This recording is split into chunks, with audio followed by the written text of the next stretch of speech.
La tàpia és una antiga tècnica de bastir murs que consisteix a maçonar terra humida dins d'un motlle de fusta anomenat tapial.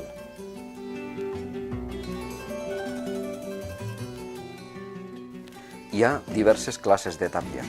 La que té una crosta de calç, que anomenarem crostada, la que es fa només amb terra, i d'altres mixtes que presenten al parament exterior filades de rajola i, en ocasions, pedra.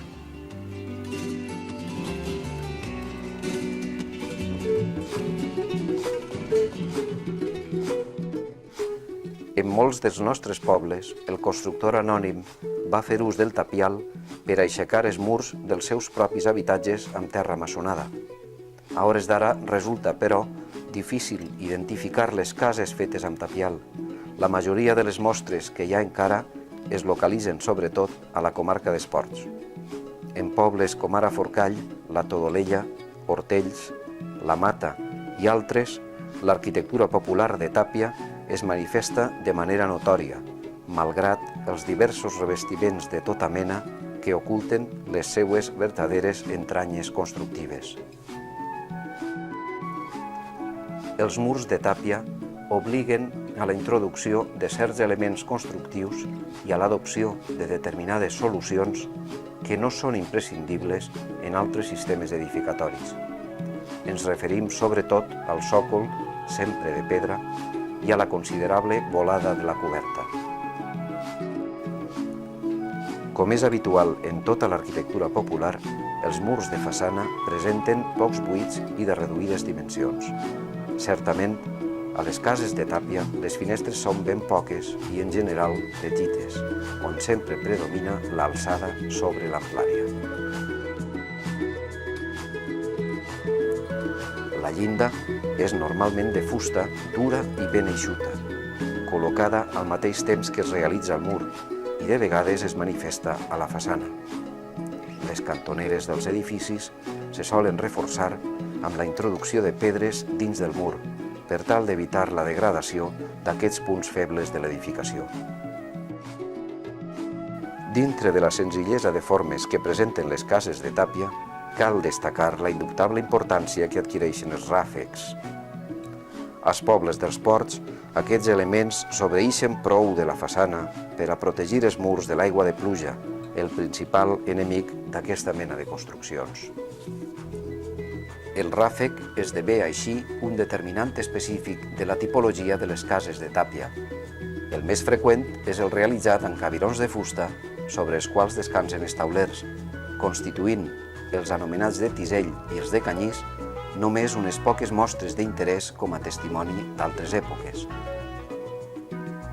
En un primer temps, els habitatges populars resolien els imprescindibles ràfecs amb tisell, el qual s'obtenia tallant longitudinalment un tronc de fusta de pi d'escassa secció. Després, s'evolucionarà cap a un canyís que, òbviament, s'estén a tots els faldons de la sostrada. Sobre el canyís es col·locarà un llit de fang que farà d'aïllant tèrmic, sobre el qual, finalment, es disposen les teules, sempre de moro.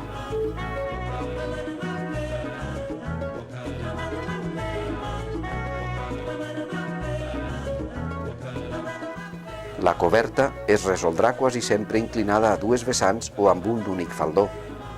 Les aigües no es recolliran amb canaló, sinó que cauran lliurement al carrer.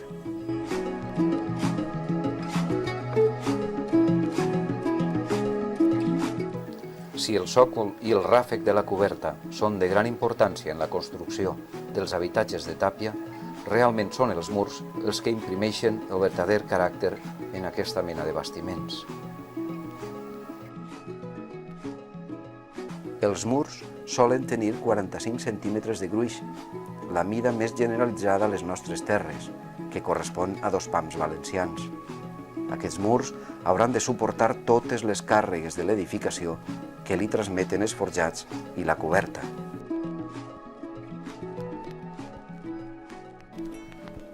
On es troben els murs i a les cantonades, la construcció popular adoptava la solució d'introduir cabirons de fusta dins la massa de terra que en ocasions es manifestaven exteriorment. Però l'ús del tapial va més enllà de la construcció dels murs de la casa, per estendre's també a les edificacions complementàries que demandava el treball al camp. Pallisses, corrals i molins constitueixen un impertorbable catàleg d'arquitectures arqueològiques amb innegables signes de total desaparició, com a conseqüència, segurament, de les importants transformacions econòmiques que s'han produït durant el passat segle. Potser aquestes construccions que anomenem auxiliars han estat les més sensibles al pas del temps de tota l'arquitectura popular. Servint-se principalment de la terra de les immediacions, l'antic constructor va elevar aquests bastiments als quals no s'exigia la cura i la perfecció tècnica ni, per suposat, els acabaments que dignifiquen notablement un habitatge. Però, a més, també podrem trobar edificacions de caràcter industrial a hores d'ara completament abandonades.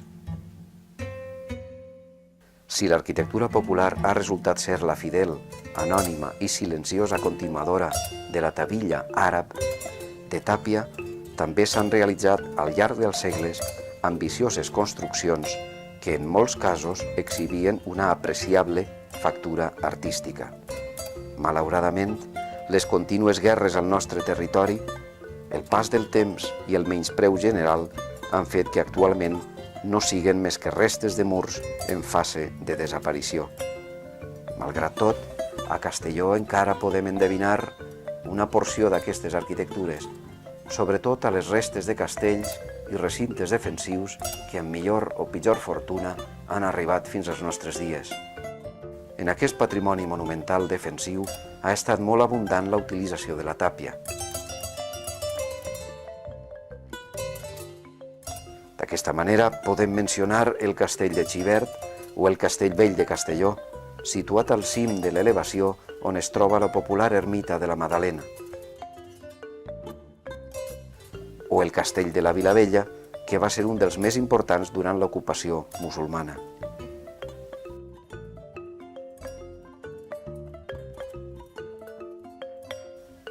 I d'altres, com la torrassa medieval de la Vall d'Uixó o les muralles de Mascarell, pot ser aquesta l'única població del País Valencià completament emmurallada que conserva íntegra la totalitat dels seus murs.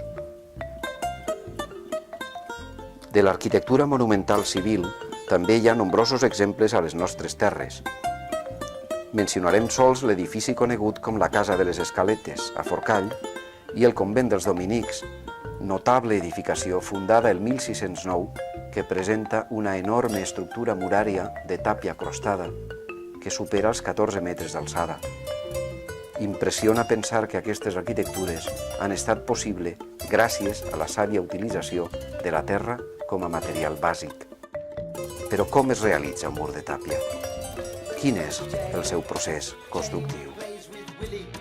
A més de la terra, és necessari disposar d'un motlle o encofrat que anomenem tapial. Però deixarem que el mestre tapiador Antoni Almela de Forcall ens explique en què consisteix aquest tapial i quins són els seus components. Començarem primer. Això és el frontal del tapial. Això és perquè descanse el frontal del tapial per començar a tirar la terra dins. Això va a la part de davant del frontal. Estos huecos que té van per poder-los transportar. Este forat del mig, que va al mig de la peça, és perquè un senyor, damunt de la tàpia feta, la pugui dominar a la mà que li doni la gana.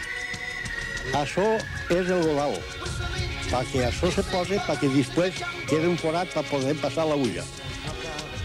Això és l'agulla per poder enganxar els travessers. Antes eren de fusta, però ara últimament se van fer de ferro. Se'n posen 3 i n'ha d'haver una, se n'han de ficar 4, una de reserva per poder fer córrer els tapials. Això és el travesser que té que anar damunt l'agulla per aguantar el tapial. Ne van 3 per cada part, que són 6. Això és el xou que en va uno cada punta. Que n'han d'anar-ne 3. Estos dos buits estan a poder passar els travessers i ficar-li unes cunyes. xou del mig que té que anar a la curiola. Així se li migla una corda baix a l'agulla perquè el pes de l'altre costat no se l'emporti. Així per poder enganxar la curiola per pujar-se a vaixells de terra. Així va una corda d'ací, així baix a l'agulla perquè el contrapès de davant de la curiola no se l'emporti. Lugar d'ahí. I així estan els maçons.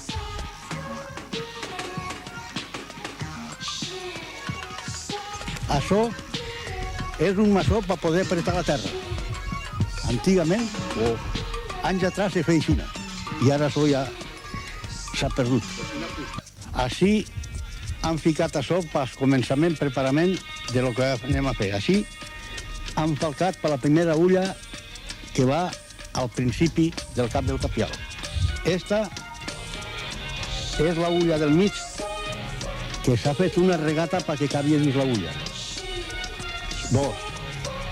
I esta és la tercera perquè pugui anar ahí damunt el tapial. Els travessers del tapial. Aquestes pedres se posen perquè quede el forat de l'agulla perquè després se pugui treure. Per poder continuar d'allí per amunt. I així ja queda el forat.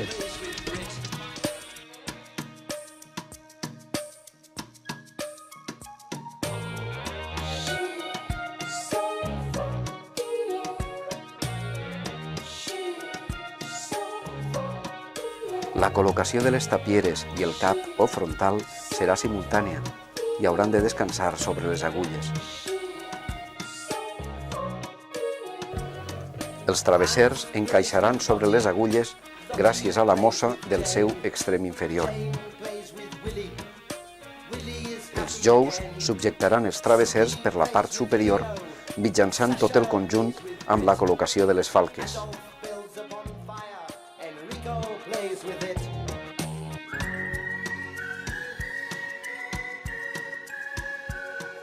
Finalment, una vegada muntat completament el tapial, cal aplomar-lo i anivellar-lo. Si la terra és molt gravosa, cal apartar els volums més grans amb una saranda o garbell. Després, cal humitejar-la fins a assolir el grau correcte d'humitat que coneixerem apretant amb la mà un grapat de terra que ha de mantenir la forma en obrir-la.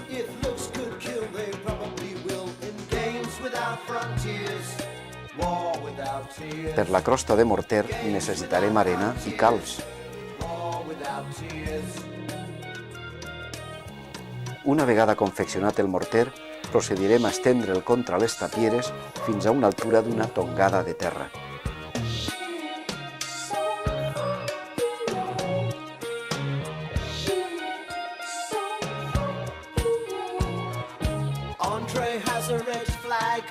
Chiang Shing's is blue. They all have hills to fly them on, except for Lin Tai Yu. Dressing up in costumes, playing silly games. Quan la terra té el punt òptim d'humitat, es procedeix a abocar-la per cabassets dins l'encofrat, on dos tapiadors la compactaran per tongades amb l'ajuda dels maçons.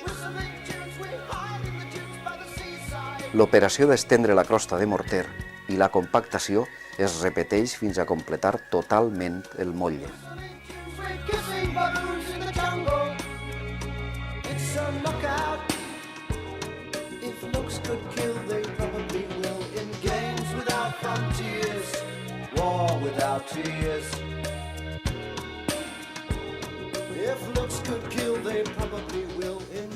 Abans d'acabar d'omplir-lo, mirarem de distribuir adequadament els bastons, que introduirem uns quants centímetres abans de completar la tapiada.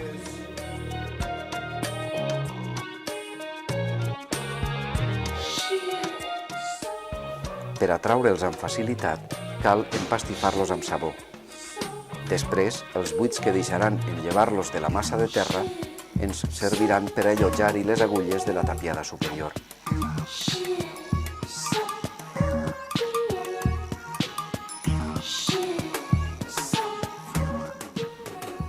Abans de desmuntar el tapial, cal atapeir les vores superiors amb la maceta operació de gran importància perquè no es desprenga aquesta part tan delicada del parament a l'hora de desencofrar.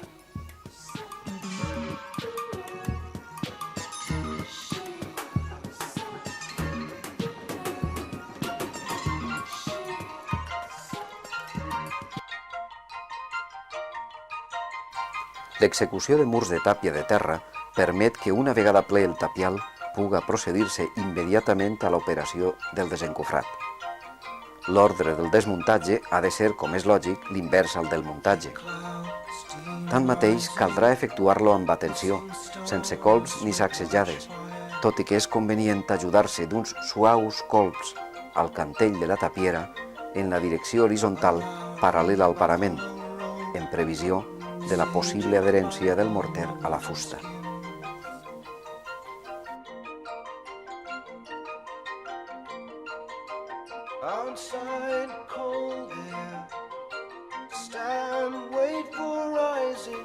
El que segueix és llevar els bastons de la massa de terra amb la precaució de colpejar-los en la direcció contrària al parament crostat. Estem aleshores en condicions de col·locar de nou les agulles i manprendre l'execució de la tapiada superior. Antigament, quan es treballava en altura no s'utilitzava bastida, la qual cosa obligava a fer ús d'una corriola subjectada al jou del mig del tapial per a pujar els cabassets de terra.